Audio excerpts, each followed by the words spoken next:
A gente segue nesse assunto, ainda sobre ele, eu falo agora com Carlos Afonso, que é diretor do Instituto Tecnologia e Sociedade. Oi, professor Carlos, seja bem-vindo, uma ótima noite para o senhor. Eu quero entender exatamente a responsabilidade das plataformas quando a gente fala de assuntos tão sensíveis como esses que eu estava comentando aqui agora com o Leonardo Sakamoto, que são difundidos aí sem um certo controle por essas plataformas. Até onde vai a responsabilidade delas, professor? Boa noite. Boa noite, Diego. Boa noite a quem nos assiste aqui pelo UOL. Acho que é importante a gente lembrar, fazendo eco com o que o Sakamoto acabou de colocar, que essa convocação, ou essa tentativa de convocação de responsáveis por plataformas para a CPI está diretamente ligado a essa tentativa por parte do governo de entender quais são os limites e está conectado com a notícia de uma proposta de decreto que estaria sendo preparada pelo governo federal, que trataria do tema de moderação de contas e de moderação de conteúdos, especialmente restringindo a habilidade das empresas de moderar conteúdo e de excluir contas de usuários. Vale lembrar que o Brasil tem lei sobre o tema de responsabilidade na internet. O Marco Civil da Internet, que é uma lei que foi aprovada em 2014, ela diz que as plataformas elas podem vir a responder caso elas não cumpram com uma ordem judicial que mande um conteúdo ser removido, mas vale dizer que no Marco Civil da Internet, nessa mesma lei, não existe nenhuma proibição para que as plataformas moderem conteúdo. Ao contrário, os usuários esperam que as plataformas possam moderar conteúdos que são danosos, tóxicos, que são ilícitos. O que se quer aqui analisar, e acho que é importante deixar bastante claro, é que o governo federal tem adotado uma postura de que essa moderação de conteúdo seria equivalente a uma censura. Ou seja, na medida em que as plataformas vão lá e excluem uma conta, ou removem um conteúdo, ou colocam uma etiqueta dizendo esse conteúdo é falso, ou esse conteúdo está em disputa, isso seria censurar o discurso das pessoas. Isso me parece que é uma visão equivocada por dois motivos. Primeiro, que quando você entra numa rede social, você aceita os termos de uso dessa plataforma.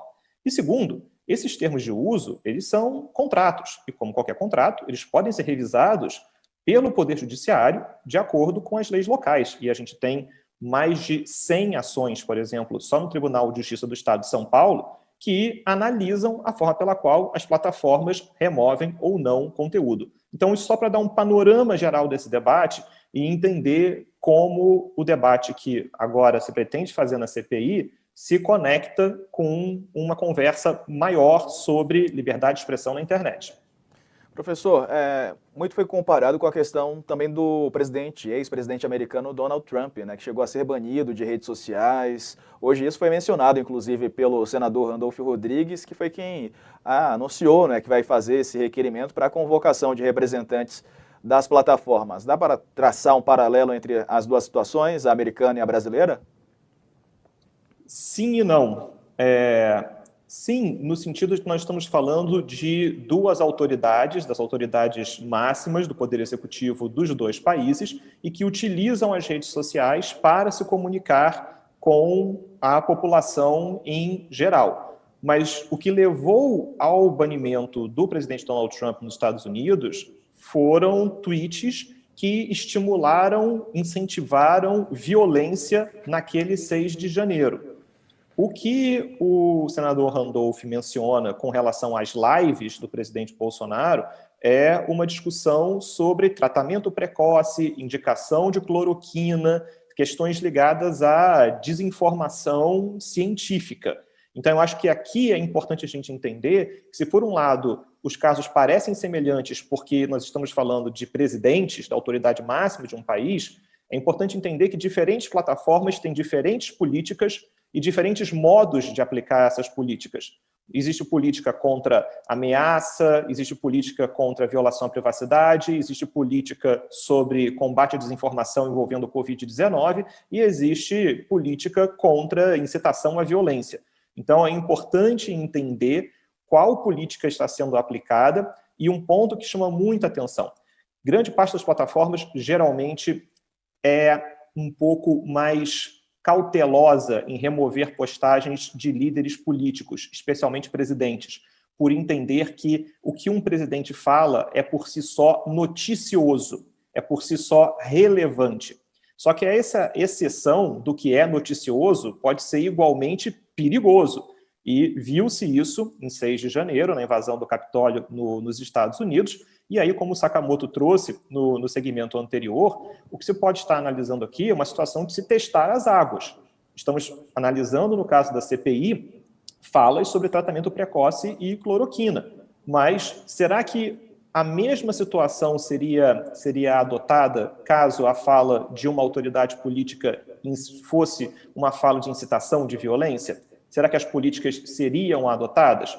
E aí, só para concluir, vale lembrar que a forma pela qual as plataformas moderam conteúdo pode ser muito melhorada. As pessoas que têm seus conteúdos removidos não sabem por que o conteúdo foi removido, qual política que foi aplicada, por que aquele conteúdo foi removido e outro não. Então, se não mais por nada, essa discussão favorece a termos mais transparência no debate sobre moderação de conteúdo, e isso é muito bem-vindo, até porque esse debate estará no centro de 2022 sobre as eleições, quando muitas postagens serão moderadas, e vai ser importante a gente saber por que, de quem e como elas foram moderadas.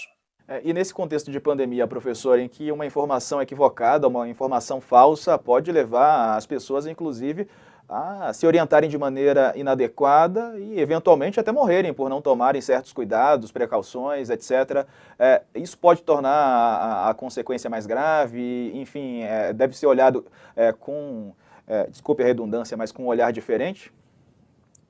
Olha, me parece que é importante a CPI olhar para essa questão, porque nós temos visto aqui padrões muito diferentes de atuação de diferentes plataformas. Mas só para dar um exemplo, nós tivemos no último final de semana aquele incidente de uma parada cardíaca do jogador da Dinamarca na partida pela Eurocopa, em que rapidamente nas redes sociais surgiu a narrativa de que ele havia tido aquele colapso porque ele havia tomado a vacina no dia 31 de maio e era a vacina da Pfizer, e essa informação foi dada pelo cardiologista da equipe Inter de Milão na rádio esportiva da Itália. Bom, isso é muito difícil de você, na hora, poder marcar que é algo falso. A gente não sabe se o camarada tomou a vacina ou não tomou a vacina, se teve entrevista, se não teve entrevista. Inclusive, o UOL, através do Comprova, fez uma excelente análise desse caso para mostrar que isso era inteiramente falso. Inclusive, o jogador dinamarquês não havia sido vacinado. Então, aquela parada cardíaca que ele teve no jogo não tinha nada a ver com vacina. Mas esse é um discurso anti-vacina, de conteúdo altamente desinformativo, mas que se apropria de um momento de comoção, de um momento de atenção, para fazer valer essa narrativa anti-vacina. E isso é extremamente perigoso. E me parece que é esse o ponto de entrada da CPI. Entender como conteúdos que são anti-vacina, que são desinformativos, que são incentivadores de um tratamento precoce, que não tem nenhuma comprovação científica, acabam prejudicando as estratégias de combate à Covid-19 no país. Lembrando sempre que as redes sociais podem servir como uma maneira de amplificar esse discurso. E quanto mais importante, com mais seguidores é a pessoa que assim se coloca, sem dúvida o impacto pode ser muito maior, como a gente acabou de ver nesse último final de semana. Pois é, professor Carlos Afonso, diretor do Instituto de Tecnologia e Sociedade, muito obrigado pela participação ao vivo aqui no All News. Um ótimo fim de semana para o senhor. Obrigado, Diego, um prazer.